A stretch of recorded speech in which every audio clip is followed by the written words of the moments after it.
What's up guys, my name is Jake with Legacy 4x4 and Off-Road. I'm here to give you all a quick introduction into my 1967 Jeepster Commando project and kind of show you where I'm at now and talk about the way forward. So unfortunately I've already torn it all down, so you're only going to see kind of the bare frame and where we're at now and the way forward. But hopefully y'all are excited. I know I'm excited to share this build as it continues to progress.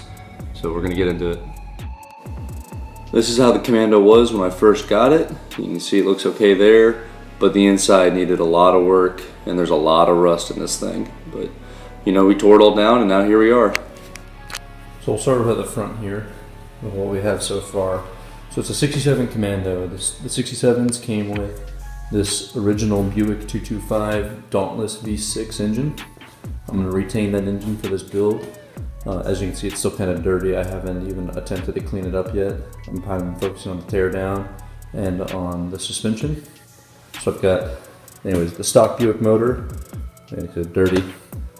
I'm adapting it to a Ford MP 435 transmission. So that transmission came out of an 80s F250, I believe the guy said, when I picked it up. So that'll work well. I like the gear ratio in it. You know, it's got nice low range gear, synchro meshed. A lot better than what originally came with this with the old Turbo 400. I also really wanted a manual and not an automatic for this. To make these two work together, this is an Advanced Adapters Bellhousing Adapter Kit to move the Buick to the Ford transmission. The kit was really cool. It came with a new aluminum bell housing, came with the proper throwout arm, throwout bearing, little gear shift cover there, and the new pilot bushing for the motor to make sure everything fit together. It was a complete kit. It was 300 bucks. Definitely worth it for the ease. Probably could have done it a little bit cheaper if I found another bell housing and machined it out and everything, but just for the ease and the simplicity of it, cannot beat Advanced Adapters in there, the work they do. So I got that in there with a new 10.5 inch clutch off of Rock Auto. Moving back, we're using an MP205 transfer case, which came out of an old Bronco. Not really sure on the year, the guy wasn't 100%. So we're using that. That adapted right up with the factory Ford 435 to 205 adapter there. You can see the shift linkage isn't currently connected. Like I said, still working on some kinks. Moving back from that, that's a stock F250 drive shaft out of an 03 250. Rolling back to a stock 03 Sterling 10.25, 10.5 rear axle that I'm using for this build. I wanted nice big beefy axles because I only want to build this thing once, so I didn't want to have to do this twice. So I went with the biggest I could find. I picked up a matching set, this Sterling rear and this Dan 60 front from a guy here in North Carolina for 400 bucks without the calipers. So they were an easy place to come on. Came with that drive shaft as well. So just for ease of not wanting to buy a fancy Tom Woods or anything drive shaft, I'm trying to reuse as many OEM parts as I can. So I'm trying to stick with that drive shaft, and I need to find a front drive shaft as well. I haven't been able to find one yet. So you can go back here, you can see what I'm doing. So I've started building for the 4-link, as you can see. I'm starting to do some measuring with all this PVC pipe. I'll make some more videos on that later as time goes on. I'm using a Barnes 4-wheel drive rear 4-link kit, double triangulated.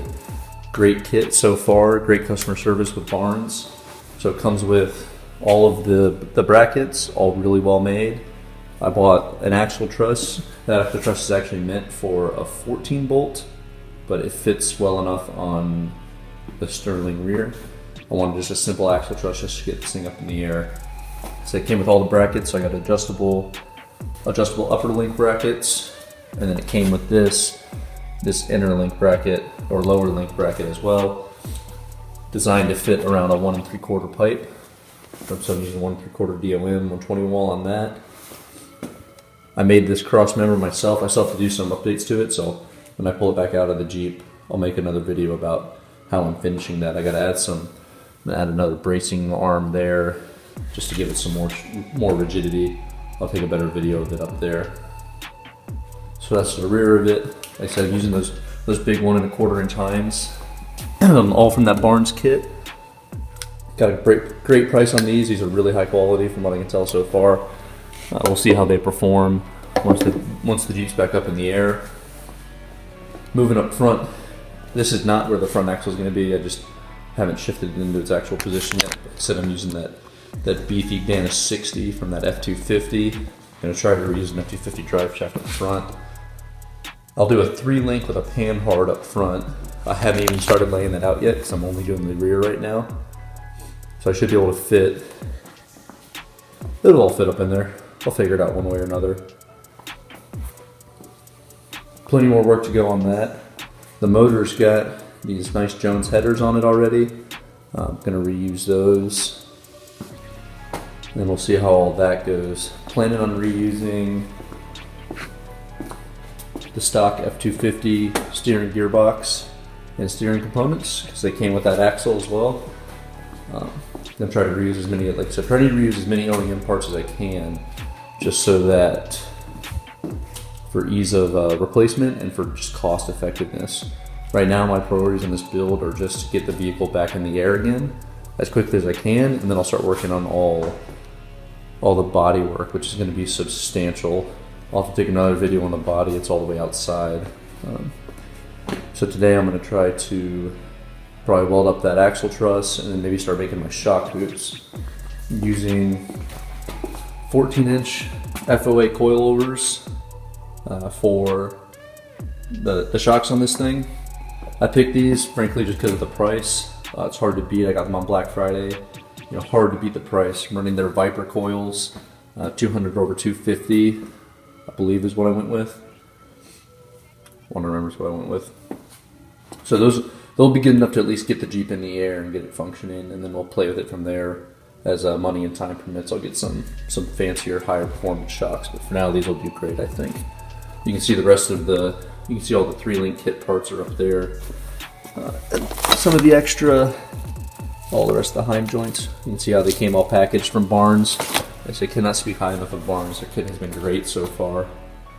Really happy with the Barnes kit. So we'll see how that all goes together, and I'll continue to make some videos for you guys so that y'all can follow along as this build progresses. I'm pretty excited about it. The idea of the build is to build something that is very capable off-road, but also comfortable and drivable to go to the movies with around town, take to the beach with my wife, things like that. So kind of like an all-around thing. So I also didn't want any compromises, so I just went straight to the link systems instead of doing leafs. Now I want to go all out for this. This is my first big build. I've built multiple Jeeps in the past, but they've been mostly all bolt-ons. So I'm going all out on this one, trying to make sure I make a good product, something that I can really enjoy for years to come. I know my brother's got the same feelings about all of his projects. So, like I say, guys, thanks for watching. I'll continue to update with more videos as time goes on.